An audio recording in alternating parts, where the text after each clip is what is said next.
Greetings, beautiful. You are listening to Stepping into the Light with Julia Treat. That's me, your host, from juliatreat.com. Thanks so much for tuning in. I hope that my words today can help you somehow on your journey to love, to joy, to all of the beautiful things. So, have you ever wondered what the angels can help you with? Because they can help you with anything, but they're only allowed to help if we ask. That's the only stipulation.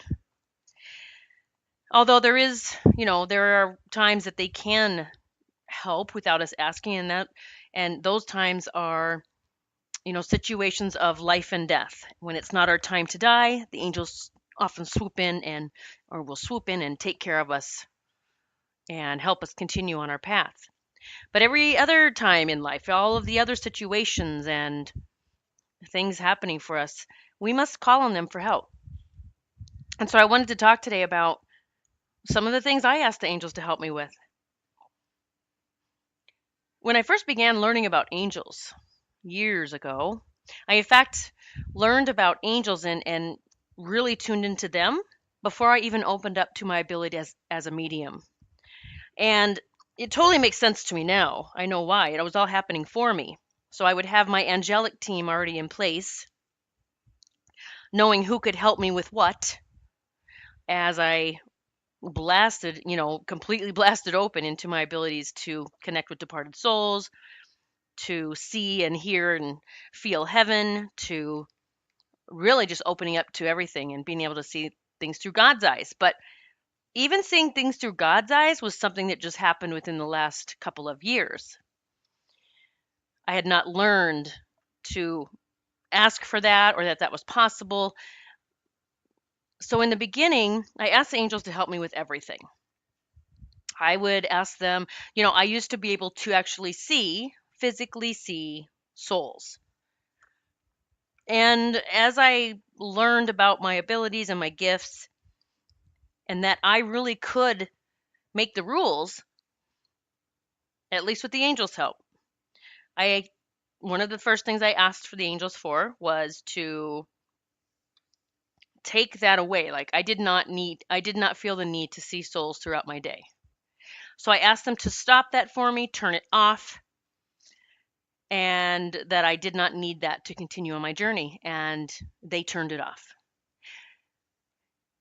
I also asked the angels, because as I moved forward in my abilities, I found it difficult to be out in public around people in busy situations where there's lots of people or lots of energy. So I asked the angels to turn it off if I was not working, because I couldn't turn it off myself. It was still on. We could, if Michael and I went out, I would still get information about people or I would feel things. So I asked the angels to turn it off if I wasn't working. That happened from that moment forward. So my abilities are turned off. Now I did stipulate. I said turn them off if I'm not working, unless there's something I'm really supposed to do. Because as an empath and an intuitive and a medium, we're going to always feel like we are the ones that can help, and we need to help at any moment, all the time. And that actually isn't truth. That's just our ego getting in the way and saying, you are the one, you are the one that can help these people or save these people. And it's all ego. So they turned it off for me. So it got really easy then to have a normal life. I didn't have to pull away from society or people. I could actually be in the mix of everything and not get overwhelmed.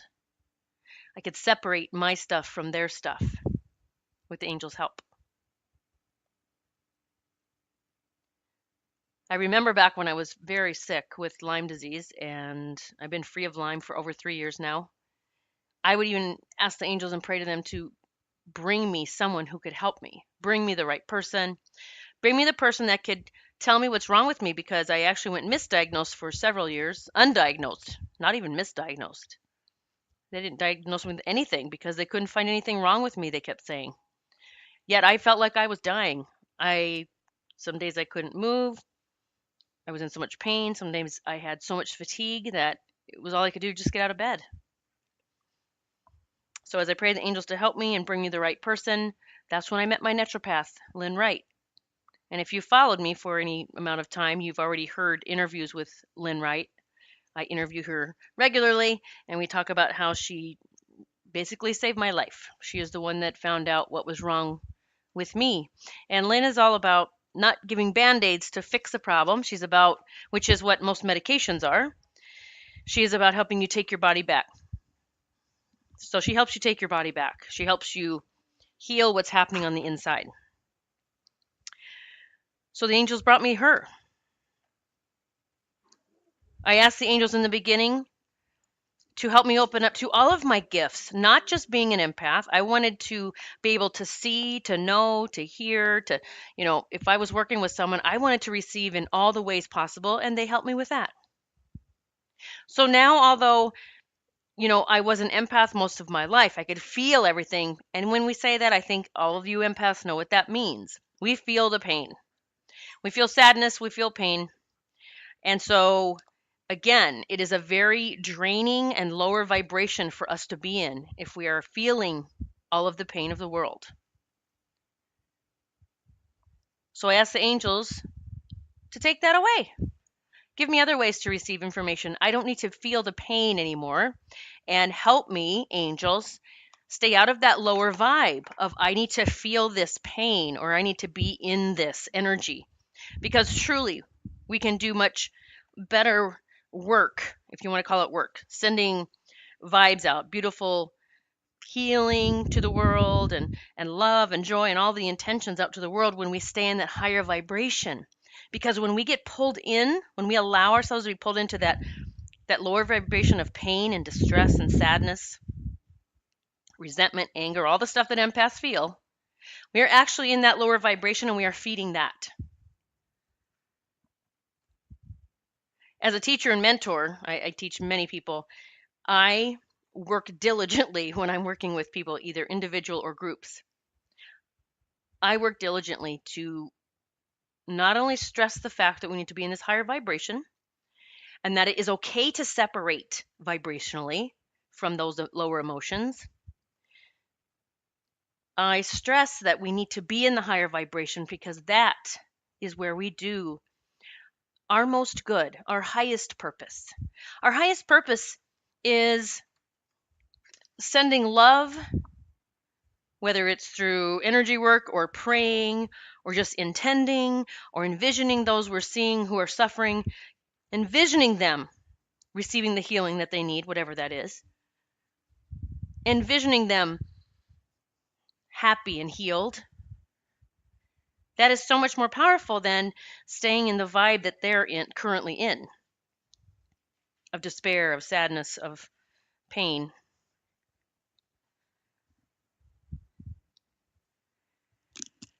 I always tell my students that I will not help you stay in that I am the savior or I am here to save people vibe. I will not do that. We are not here to save anyone. We are here to love them. We are here to heal our own stuff and then show others how they can do it too. We are not here to jump in and save because that's just becoming an enabler. And that keeps those souls bound to us. Like, does that make sense? Like, so right now, my mantra is, does this bring me freedom? And does it free others? Does this bring me freedom? And does this free others? Because if I'm the one, your ego is going to say, I'm the one. In fact, I tell my students too, your ego is going to say, I need people to need me. So I need people to need me because that's how I'm going to get, the money coming in, or that's how I'm going to feed my ego that I'm good at this. And I move into the vibration of let them hear me or let them take this course or let them read this book that I wrote and let this free them somehow. Let this awaken their soul to what it already knows. That's what I tell people when I'm attuning even to Reiki. I'll say, they call this an attunement. I'm going to attune you to Reiki. But really, all I'm doing is reminding your soul what you already know how to do. You already know that you're a healer. It's like you just have to somehow, your ego says, but I have to have someone tell me that they've just attuned me to it or that they just turned it on for me. See all the stories we create?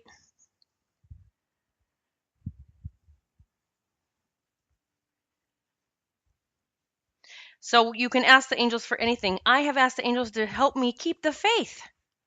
Help me keep the faith because this hasn't happened yet. And I thought it would have happened by now. And I'm letting go of control. So please help me keep the faith. Help me have patience as I'm waiting for all of the pieces to be put together. Angels, show me, is there something I'm doing that could perhaps be blocking this? Is there some kind of feeling, limiting belief, vibration within me? Is there anything I can do on my part?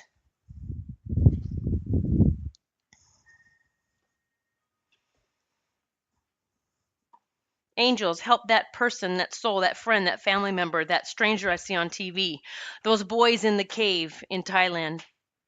Angels, help them, whatever that means for them. I always word it that way because hey, we've all had conversations with God before we came here. I don't know what each soul has decided. So I say, help them in any way that you may, help them, whatever that means for them. I don't tell them what the outcome should be.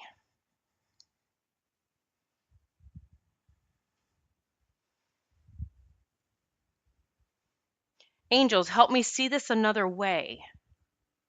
Help me see this another way. Is there another way for this to be or to happen or to come to fruition?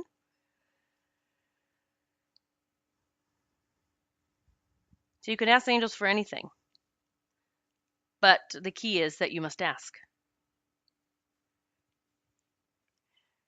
Angels, help me see my spouse, my partner, my lover in love and light once again. Help remind me why I fell in love with them. Angels, help my spouse, partner, lover see me in the light. Help them remember why they fell in love with me. Angels, help my children through this or that, whatever it is that they need. Help them, angels. I'm letting go of control. Please take care of it. I did a past life regression today with a beautiful, beautiful soul sister. You know who you are. Hey, girl. During the past life regression, there came a point where she couldn't see anything. And when I say see, it's either through your mind's eye, like a movie, or you might know it. You might, it's just this knowing, but I call it seeing. You're just seeing with your soul. And so there was a point where she couldn't see anything. She's like, I don't know. I just can't get past this point. And so I immediately said, let's call on Archangel Michael and help you see. Help you see, help me see as your guide. Is there anything that I can do? Is there anything, Archangel Michael, help us see, help this be easy. And it was. She got her next step and everything unfolded easily. I don't waste time with bullshit stories and say, maybe you're not supposed to see that because, no, there's a reason.